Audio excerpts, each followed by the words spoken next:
I'm Nitin Dahad, and I'm speaking to Grover Brower, who's the General Manager for Melbourne operations for Cinch, which is a Bel Fuse company. Grover, hello.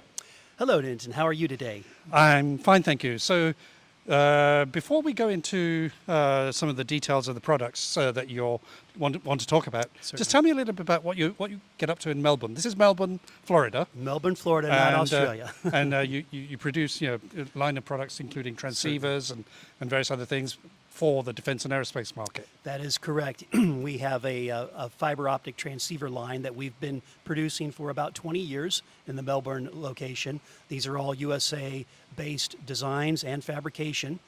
We also support data rates from 10 megabit all the way up to a 28 gigabit solution.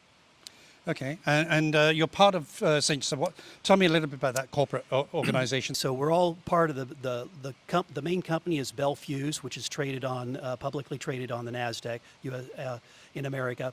And within Bel Fuse, they have about 3 different business units. One is for power and connectivity for power systems. One is for magnetics, and one is the Cinch connectivity solutions. Within Cinch, there's RF connectors and circular copper connectors, and of course the fiber optic transceiver line. Okay, so fiber optic transceivers, and that's what you've got there. So show us, what have you got here? So this is some of our products that we produce and design out of Melbourne, Florida. These are what we call a low-rider transceiver, very small, very compact, designed from the ground up to be rugged. So looking for defense or anybody in the rugged market, oil and gas, commercial air, those are the typical markets that we see these being applied for.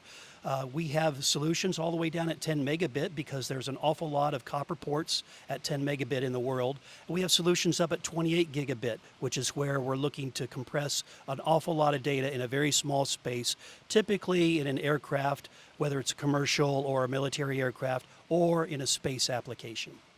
Right, and I think just a few months ago you launched a new product. So what was that? So we have a product that we call a hybrid, and a hybrid is where we have a circuit card, very small, that has a mixture of surface mount technology, bare die, wire bond, and in the electronics world we call that a hybrid.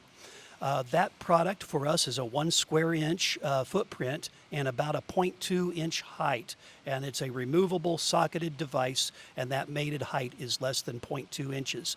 So that's a very small, low profile solution.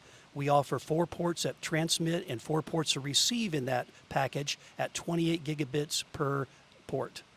And these are all, I think one of the things you emphasized to me is, they're all made in America rather than outsourced or anywhere. So that's quite important for you, isn't it? For your customers. When you look at our customer base, we have to have a firm control of our supply base. And so it's important for us to be close to our customers and be working on a mission together that's important to all of us.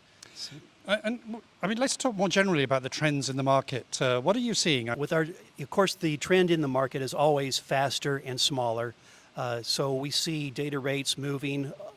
In the 20 years that I've been with the company, we've seen the data rates move from the 100 megabit, 1 gigabit being the predominant data rate of choice, all the way up to now 28 gigabit for multi-mode style systems in these particular applications. And those applications are, as you said, defense and aerospace. Defense and aerospace mainly, yes. Okay, but you're targeting also space, I think. Is that we what you are, said? Absolutely. Yeah, it's a kind of a new field for our active transceiver.